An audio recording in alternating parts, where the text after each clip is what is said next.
여러분 안녕하십니까? 팡팡 터지는 바이블입니다. 저는 김세권 목사고요. 오늘 정기 예언서 71번째 첫 번째 시간입니다. 예, 뭐 71번이나 71번이나 뭐 어떤 게 맞는 건가요? 하여간 열왕기상 8장 54절부터 66절까지 열왕기상 8장 끝부분을 다루겠고요. 성전 봉헌식은 전체적으로 보면 다섯 번째인데 뭐 하여튼 오늘로 성전 봉헌식 얘기도 다 끝내도록 그렇게 하겠습니다. 몇 가지 얘기하다 보면 조금 길어질 수도 있는데 그런 건 뭐 이해해 주시기를 부탁을 드립니다. 먼저 뭐 들어가기 전에 좀 드릴 말씀이 있다 그러면은 그 오늘 읽을 본문 54절부터 66절까지는 좀 두 부분으로 나눌 수 있어요. 한 부분은 백성을 향해서 솔로몬이 축복한 내용이에요. 61절까지. 그렇게 우리가 이제 그 생각을 할 수가 있는 부분이 있고요. 그다음에 그러니까 이제 말씀드리자면은 그 54절부터 그렇죠. 54절부터 61절까지. 그죠? 61절까지. 이거는 이제 솔로몬의 백성들을 향해서 축복한 그런 부분이고요. 그 따지고 보면 62절부터 66절까지는 이제 그 봉헌식 그 자체를 설명한 내용이다 이렇게 볼 수가 있어요. 그래서 여러분들이 이해를 하시면서 아 이거는 전체적으로 그 봉헌식을 다룬 내용이다 이렇게 여러분들이 이것을 생각하시고 그렇게 보시면 되겠다 고 생각합니다. 그래서 그렇게 뭐 이렇게 두 구절로 자 그래서 이제 그 솔로몬이 축복한 내용부터 좀 생각을 해볼까요? 보면 이제 이렇게 그 백성들에게 이야기를 하면서 축복을 하면서 하나님이 그 찬양을 받으셔야 될 이유, 찬송을 받으셔야 될 이유에 대해서 이야기를 하는데요. 이제 그 하나님을 굉장히 좋은 왕으로 이렇게 이야기를 하는 거죠. 이제 그걸 우리가 이제 여기서 볼 수가 있어요. 그래서 말씀하신 대로 하시는 그런 굉장히 좋은 왕이라는 얘기죠. 그래서 미드라시를 보면은 하나님이 이스라엘에게 좋은 왕인 이유에 대해서 설명이 나와요. 설명이 나오는데 그 설명이 바로 그 말씀하신 대로 그 약속을 지키시면서 하셨다 이런 내용이 나와요. 하나님은 좋은 왕이시다. 그러니까 나쁜 왕은 백성들을 어렵게 만드는데 하나님은 그런 왕은 아니다. 뭐 이런 얘기를 하시는 거죠. 그러면서 어떤 약속을 지키셨냐 하면은 바로 이 태평 아니 이게 히브리 말로 보면 메노하인데요. 메노하 이걸 주셨다는 거예요. 이걸 주셨기 때문에 하나님이 주시겠다고 약속한 것을 지키셨다는 거죠. 그래서 이 태평이라는 말이 뭘까요? 이게 이제 그 메노하라고 하는 이 말은 사실은 안식의 rest나 resting place를 가리키는 그런 말이라고 볼 수 있어요. 그러니까 뭐 이스라엘 백성들이 가나안 땅에 들어온 것 자체가 그 안식을 주신 거다 이렇게 볼 수도 있고요. 또 하나는 솔로몬 대에 와서 성전을 지을 수 있도록 이렇게 하신 것도 굉장히 감사하다 뭐 이런 얘기죠. 그러니까 솔로몬 성전 자체가 레스팅 플레이스라는 얘기는 아닙니다. 그 샤바트하고 연결이 된다고 볼 수도 있겠지만 그런 건 아니고요. 그러니까 말씀드리자면 성전을 지을 수 있도록 그런 평안한 그런 그 시대, 이걸 시대를 자리로 이해한다 그러면 뭐 그렇게 주셨다 이렇게 볼 수도 있는 거죠. 그래서 앞서 말씀드린 것처럼 다윗 때는 나라가 좀 복잡했어요. 나라의 틀을 잡기 위해서 복잡했는데 솔로몬 때는 이제 안정이 되고 나름대로 경계도 이제 그 확정이 되면서 이렇게 메누카를 백성들이 누릴 수 있도록 그렇게 했다라고 하는 얘기로 여러분들이 이해를 하시면 될 것 같습니다. 그러면서 이제 이야기를 하는데 한 가지 더 여기서 우리가 언급하면서 기억해야 될 것은 하나님이 이 사람을 통해서 일하신다는 거. 글쎄요, 뭐 이 안에 여러 가지 있는데요. 우선 이 이야기가 이제 모세를 통해서라고 하는 표현, 베야드 모셰라고 하는 이런 표현이 있어요. 그래서 이 야드라고 하는 말 있죠. 여기 야드라고 하는 말은 손이란 뜻이에요.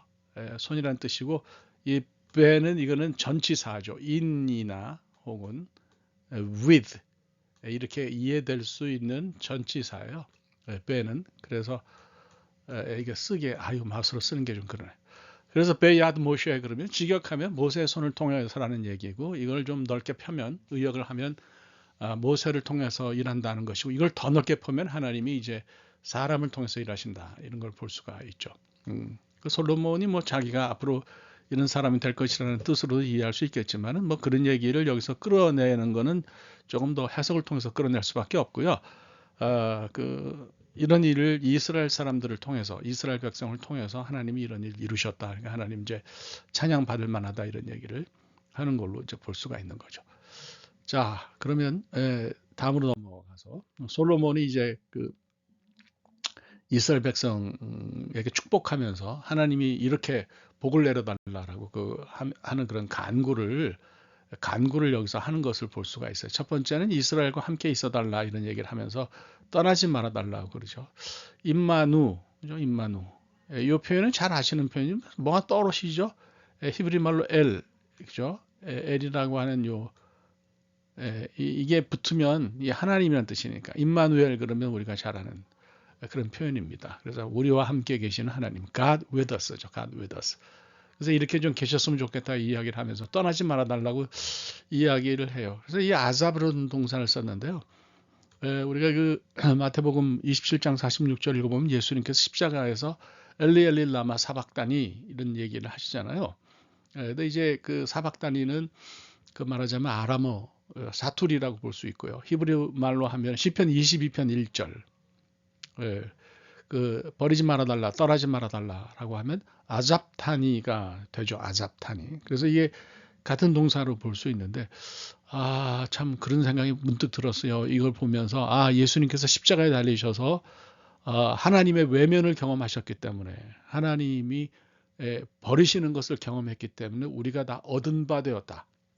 우리가 구원을 얻은 바 되었다라고 하는 그런 생각이 들었습니다. 그래서 이거를 읽으면서 예수 그리스도의 은혜에 대해서 다시 한번 깊이 생각하는 그런 계기가 되었습니다.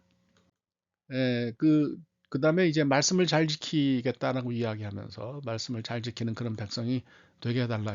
복이죠. 사실 하나님 말씀대로 사는 것처럼 엄청나고 큰 복이 어디 있겠어요. 그 바라흐라고 하는 말, 그러니까 축복하다, 복을 주다, 뭐 여러 가지로 쓸 수 있는 그런 바라흐라고 하는 말이 피엘향이 되면 무릎을 꿇다 하거든요. 그래서 뭐 이게 뭐 어떤 언어학자들은 복이라는 거하고 이거하고 연결이 안 된다는 분들도 있지만 저는 연결해요. 말씀 앞에 무릎을 꿇고 우리가 고개를 숙이는 것만큼, 말씀 앞에 우리가 엎드리는 것만큼 우리 삶에 있어서 큰 축복이 어디 있겠냐. 그래서 이제 그 말씀을 이해하면서, 말씀이라고 하는 단어가 이제 성경에서는 토라로 나오죠. 토라라고 하는 뜻이에요. 그래서 이걸 번역하면 이제 율법이라는 의미로 그렇게 쓰이기도 하지만, 돌아가면서 다 포함되는 거예요. 이게 뭐 다 포함되는 거라고 볼 수 있어요. 그래서 뭐 굳이 뭐 뜻을 따져서 뭐 이렇게 번역할 수도 있겠지만 저는 그걸 권하지 않습니다. 그냥 말씀이라고 하는 것이 율법으로 얘기가 됐든 계명으로 얘기가 됐든 율례로, 규례로, 법도로, 법규로 얘기가 됐든 상관없이 이건 다 토라를 가리키는 거다. 하나님 말씀이다. 이렇게 여러분들이 통합적으로 이해하시기를 바랍니다. 저 같은 사람이 이걸 이렇게 통합적으로 이해해야 한다 그러면 그렇게 하는 게 맞는 것 같은데요. 이거 교만한 얘기인가요? 그러니까 뭐 언어를 따져가지고 단어 뜻을 따져가지고 이렇게 이야기할 수 있는 능력이 없어서가 아니에요. 그렇게 말할 수 있는데, 여기서 말하는 것은 하나님의 말씀을 통합적으로 이해하는 것이 옳다. 이렇게 우리가 생각하는 것이 좋은 것 같아요. 그 다음에 이제 솔로몬이 이야기한 복은 간구한 말씀이 하나님과 가까이 있게 해달라. 가까이라고 하는 이 표현을 우리가 좀 잘 이해해야 되는데요. 가까이라고 하는 이 표현이 이제 히브리 말로 하면 카루브예요. 카루브죠. 이거는 정말 가까이 있는 거예요. 그래서 볼 수 있고 만질 수 있는 걸 의미하죠. 하나님이 내가 하나님께 올려드리는 기도를 보실 수 있고 그분이 만지실 수 있다. 저는 이 표현이 기가 막힌 것 같아요. 하나님이 우리의 기도를 만지신다. 이거 얼마나 엄청난 얘기입니까? 그래서 이제 제가 생각하는 것은 기도는 내용이 중요한 게 아닌 것 같아요. 기도는 하나님과의 관계가 우선이다. 그래서 우리가 하나님과 가까우면 하나님 우리에게 잘 들으실 거라고 생각해요. 근데 사람들이 하나님과의 관계는 생각하지 않고 내 기도가 들어지는 것만, 내 기도가 응답받는 것만 관심하죠. 기도는 제가 말씀드린 것처럼 하나님을 우리가 닮고 하나님과의 관계 속에서 친밀한 것이 기도가 갖는 첫 번째 프라이머리 고울이고요. 세컨더리가 우리의 응답이에요. 기도의 응답. 그러니까 이거를 잘 구별해서 여러분들이 생각하시면 될 것 같아요. 그래서 이 솔로몬이 간구한 어떤 그런 축복의 내용은, 솔로몬이 내린 그 이스라엘 백성들을 축복한 축복의 내용은 하나님과의 친밀함, 하나님과 친밀하게 있게 해달라라고 하는 어떤 친밀한 관계의 축복이라고 그렇게 이해를 하시면 될 것 같습니다. 그 다음에 이제 우리가 생각하는 것이 이스라엘의 일을 날마다 돌아보아달라, 필요한 대로 보아달라. 이게 하나님께서 이스라엘 백성 너희들을 돌아보실 것이다 이렇게 이야기하는데, 거기에 하나님만이라고 하는 요 표현이 굉장히 중요해요. 그렇게 함으로써 하나님만이 참 신이시고 이스라엘이 섬겨야 할 참 하나님이라고 하는 그 사실을 알라라고 하는 거예요. 히브리 말로 이걸 하라고 읽어요. 하라고 하는데 이게 데펜드 아리커, 소위 정관사예요. 근데 재밌는 건 이 정관사가 여기 엘로힘, 하나님이라고 하는 이 표현 앞에 붙었어요. 그러니까 바로 그 하나님, 딱 한 분만 계시는 하나님, 다른 용례를, 다른 신뢰를 찾을 수 없는 바로 그 하나님. 그래서 이제 뭐 여러 가지로 생각하는데, 우리가 하나님을 고백할 때 이스라엘이 하나님을 고백하면서 그 하나님을 정관사가 붙은 하나님으로 고백하는 것도 엄청난 복이라는 생각이 들었어요. 그것처럼 큰 복이 어디 있겠어요. 우리는 사실은 잘 우리가 인식하지 못해서 그렇지 하나님 많아요. 돈도 하나님일 수 있고, 우리가 누리는 권력이나 명예나 또 심지어는 우리의 잡이나 또 우리 그 자녀들이나 우리 피부치들도 다 하나님이 될 수가 있어요. 그러니까 우리가 정관사 하가 붙은 하나님은 어떤 하나님이냐, 좀 이런 걸 좀 생각해야 하죠. 그래서 이 모든 축복의 전제는, 솔로몬이 한 축복의 전제는 계명을 잘 지키는 거죠. 그래서 계명을 잘 지키고 하나님 말씀을 잘 지키는 것이 핵심이에요. 그래서 그렇게 사는 것이 가장 큰 복이다. 이걸 좀 알면 좋을 것 같네요. 그렇습니다. 자, 그래서 이제 오늘 본문을 보면 솔로몬이 그 축복한 것이 7일이에요. 7일. 7일. 그 다음에 이제 또 7일이 나오거든요. 이건 이게 초막절. 우리가 수코트라고 그렇게 부르죠. 수코트. 수카라는 말이 초막이란 뜻이고, 수코트는 초막 수카의 복수예요. 그래서 이렇게 지금도 보면 여기 이제 저희 동네에 사는 유대인들이 있는데, 뒷뜰에다가 이런 초막을 지어놓고 거기 들어가서 차도 마시고, 심지어는 제대로 잘 지어놓으면 잠도 자고 그런 것을 볼 수가 있어요. 그래서 이렇게 해서 전부 성전 봉헌식이, 그 성전 봉헌식 자체가 7일, 그죠? 그 다음에 이어서 드려진 초막절이 7일 해가지고 전부 며칠이냐면 14일 동안 봉헌식이 거창하게 드려졌던 것을 볼 수 있어요. 그래서 우리가 이제 이 부분을 참고할 것이 역대하 7장 6절에서 10절인데, 이걸 잘 읽어보면은 굉장히 자세한 그런 내용들을 여기서 우리가 찾아볼 수가 있습니다. 그래서 여기 보면 그 솔로몬이 그 초막절 바로 전에 성전 봉헌식을 한 것을 볼 수가 있는데, 역대 5장 33절을 우리가 이제 읽어보면은 그 일곱째 달에 그 이제 초막절이 시작되고 성전 봉헌식을 열었다 이렇게 되어 있는 것을 우리가 볼 수가 있어요. 자, 그래서 하여튼 14일 동안 지속이 됐는데, 여덟째 날에 솔로몬이 백성들을 돌려보냈다 그래요. 그래서 여덟째 날, 도대체 이거 언젠가? 많은 분들이 이걸 가지고 좀 헷갈리고 뜻을 이해하기가 어려워하시는 분들이 있어요.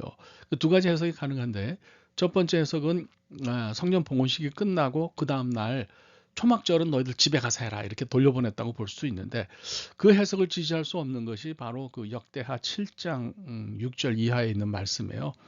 그걸 읽어보면은 솔로몬이 그 초막절까지 다 예루살렘에서 올라온 사람들은, 고향에서 올라오지 않은 사람들은 어쩔 수 없지만 자기 사는 곳에서 올라온 사람들은 초막절까지 예루살렘에서 지내고 초막절이 끝난 다음에 돌려보냈다. 요렇게 이제 이해하는 것, 이것이 맞는 것 같습니다. 레위기 23장 34절부터 쭉 읽어보면 거기 일곱째 달 22일에 초막절이 끝난다 이렇게 돼 있어요. 그래서 23일에 그 여덟째 날은 초막절 다음 날이죠. 23일에 백성들을 돌려보낸 걸로 이렇게 생각하시면 될 것 같습니다. 좀 복잡합니까? 복잡할 거 없고요. 이렇게 생각하면 돼요. 성전 봉헌식과 초막절을 7날에서 14일 동안 지켰는데, 여덟째 날에 솔로몬이 백성들을 돌려보냈다는 것은, 이것은 성전 봉헌식이 끝나고 돌려보는 것이 아니라 초막절이 끝난 그 다음날 돌려보낸 걸로 요 여덟째 날을 이해하시면 된다. 그런 얘기입니다. 뭐 그렇게 우리가 생각하면 될 것 같아요. 자, 그래서 이제 그 백성들이 그 드린 제사가 화목제인데요. 화목제는 종류가 이제 그 세 가지가 있죠. 하나는 감사제가 있고요. 또 하나는 서원제, 서원하면서 드리는 제사가 있고, 또 하나는 자원해서 드리는 제사가 있는데, 자, 이것이 무엇이든지 간에 화목제를 드렸다고 하는 것은 그 화목제 여기 이스라엘 5대 제사 가운데 들어가죠. 화목제. 번제, 소제, 화목제, 속죄제, 속건제. 뭐 이거는 지금 제가 설명을 자세하게 드리진 않겠습니다만, 화목제는 쉽게 이야기하면 파티를 위한 그런 제사예요. 제물을 돌려받아서 드린 헌제자들이 다 함께 나눠 먹거든요. 그러니까 이거는 봉헌식을 하고 나서 백성들이 드린 제물을 가지고 이것을 다 돌려받아서 나누어서 음식을 먹었다라고 하는 뜻으로 이해하면 되겠어요. 그래서 잔치를 벌인 거죠. 뭐 봉헌식 끝나고 잔치를 벌인 것으로 여러분들이 이것을 생각하시면 될 것 같습니다. 예, 그 오늘 본문에 나와 있는 고대 이스라엘의 경계라고 볼 수가 있어요. 그래서 요렇게 나와 있는 거 요렇게 보시면 될 것 같습니다. 그래서 뭐 이해하시면 될 것 같아요. 바로 이쪽에 여러분들이 보시는 어떻게 생각해요? 요쪽 지금 요 경계 밑이 좀 헷갈리시는데 여기는 암몬이 있었다라고 보시면 될 것 같고요. 그다음에 여기가 이제 르우벤 자손이 이제 있었어요. 그래서 여러분들이 룻기를 읽어보시면 룻기에 이제 그 여기 베들레헴에 여기 그 예루살렘 바로 밑에 베들레헴에 살던 그 엘리멜렉과 나오미 가정이 그 모압 땅으로 갔다 그러잖아요. 그래서 여기 지나서 암몬 땅도 아니고 르우벤 지파와 바로 근접한 여기 그 사해 중간에 있는 강이 아르논 강이거든요. 아르논 강을 경계로서 바로 요 밑에가 모압 땅이에요. 이렇게 갔다라고 보시면 될 것 같아요. 그래서 이쪽은 하여간 어쨌거나 요단강 동편 쪽은 뭐 그 이스라엘이 차지하지 못하고 있던 그런 땅이 아니냐 뭐 이렇게 여러분들이 이해를 하시면 될 것 같습니다. 고대에는 루벤 지파가 뭐 이쪽에 살았지만 나중에는 이제 그 암몬과 모압이 강대해지면서 이쪽은 요단강 동편 쪽은 그렇지 않았다고 볼 수 있죠. 그래서 자 북쪽 경계는 하맛입니다. 하맛이고요. 남쪽 경계는 The Brook of Egypt. 여기에요. 그래서 여기 이제 보시면 여기 이 강이 이렇게 흘렀다라고 볼 수 있는데 바로 여기까지가 남쪽 경계가 위로부터 여기까지가 이스라엘의 경계였다 이렇게 여러분들이 생각을 하시면 될 것 같고 이 지경에 있는 사람들이 다 그 성전 봉헌식을 기뻐했다 뭐 이렇게 볼 수 있을 것 같아요. 자, 그래서 묵상을 통해서 이제 그 말씀을 우리가 생각하면 두 가지를 생각합니다. 그래서 내 손을 사용하셔서 나도 하나님 일에 사용되는 그런 사람이 되면 좋겠다. 뭐 전체적으로 복잡한 히스토리컬 세팅이나 뭐 백그라운드 같은 건 다 빼놓고 여기서 저는 제가 뽑는다면 이런 메시지를 뽑을 수 있을 것 같고 그다음에 우리가 기도의 의미를 제대로 알아서 올바르게 하나님 뜻이 이루어지도록 그렇게 간구하는 것이 우리에게 필요하다. 뭐 이런 생각이 듭니다. 네, 오늘은 여기까지 하겠습니다. 내용이 조금 복잡했는데요. 다음 시간에는 우리가 이제 열왕기상 9장으로 넘어가도록 하겠습니다. 여기까지 하겠습니다. 감사합니다.